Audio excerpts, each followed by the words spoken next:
The Minister of Sport, Arts and Culture, Mr. Gayton McKenzie, is set to officially open the National Language Stakeholder Engagement Forum.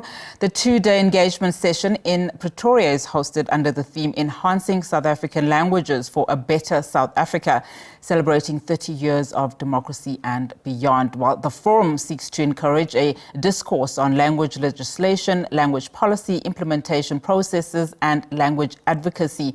But to tell us more about the forum, we are now joined via video link by Combrinck, Chief Director of National Language Services at the Department of Sports, Arts and Culture. Lisa, thank you so much for your time. Just unpack what this forum is actually about, because it does, at the face of the theme, essentially, seem to be encompassing a large part of languages, particularly in schools. But just talk to us a little bit more about what it's intended to achieve. Well, firstly, what this forum does is it brings together language practitioners, firstly in all sectors of government, all three sectors: provinces, municipalities, legislatures, national departments, national state entities, as well as academics, language activists, and so forth. And the idea is that when they come together, they will share best practices on how to deal with languages in the country, but also how to improve services and service delivery so that our citizens are able to access information in the languages of their choice. So that's the main reason for why the forum meets. But of course, this year is different because it's the start of a new administration. We have a new ministry, and we therefore also have a new agenda. A lot of those who've spoken today have said that we shall leave no stone unturned, which I think some see as some kind of mantra, underpinning of what the GNU stands for.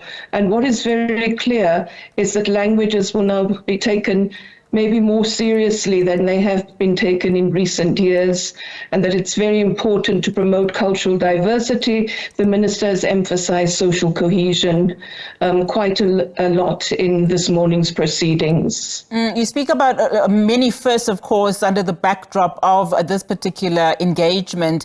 It does also come after, the 12th official language, which is the South African Sign Language. Just talk to us about how you see all of the languages being addressed here in this particular conference, and how the stakeholders themselves are viewing how, South Africa is addressing particularly some of the sensitive languages that many are saying are under threat.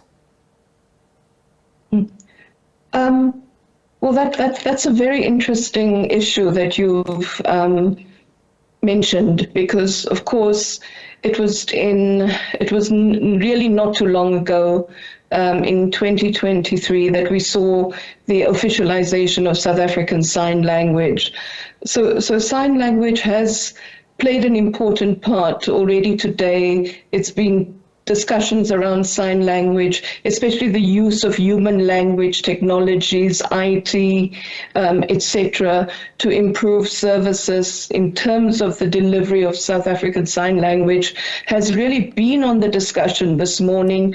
It's also been taken up this afternoon, especially in discussions with SADiLaw.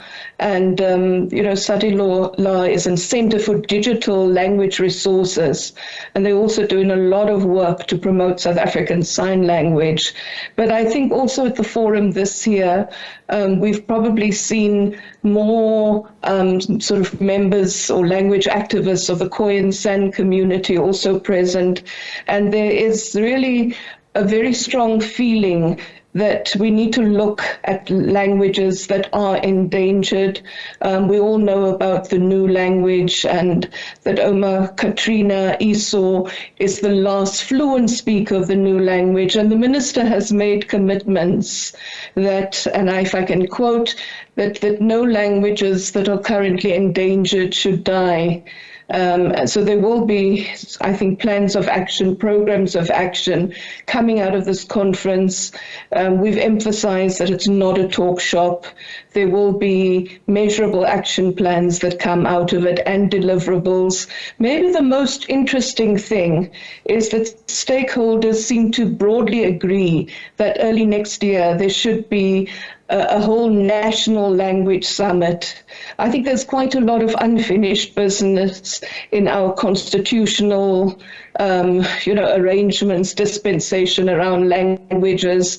Languages are also considered very much in different spheres. There's language and justice, language and higher education, language and basic education, but there doesn't seem to be one common South African language policy that ties everything together. And I think that's one of the things that this meeting is talking about. After all, it's been 30 years. What still remains to be done? So this is one of the important things that will be in the pipeline coming out of this conference. And interestingly, talking about the languages in basic education, will the Bella Act be entertained at all during these two-day discussions?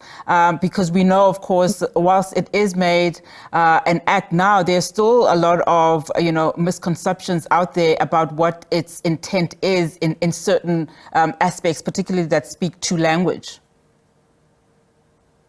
Well, I think the minister emphasized that there really is still discussion around certain clauses of the Bella Act, and I think that that discussion will be ongoing. I don't think that this forum as such will make any direct pronouncements on it. After all, the body of most of the people in attendance are government officials from various spheres of government, and I think we await the directives from the political leadership on what needs to be done. All right, Lisa, thank you so much for your time. Really do appreciate you coming on to the show. That was, of course, Lisa Combrinck, Chief Director, National Language Services at the Department of Sports, Arts and Culture.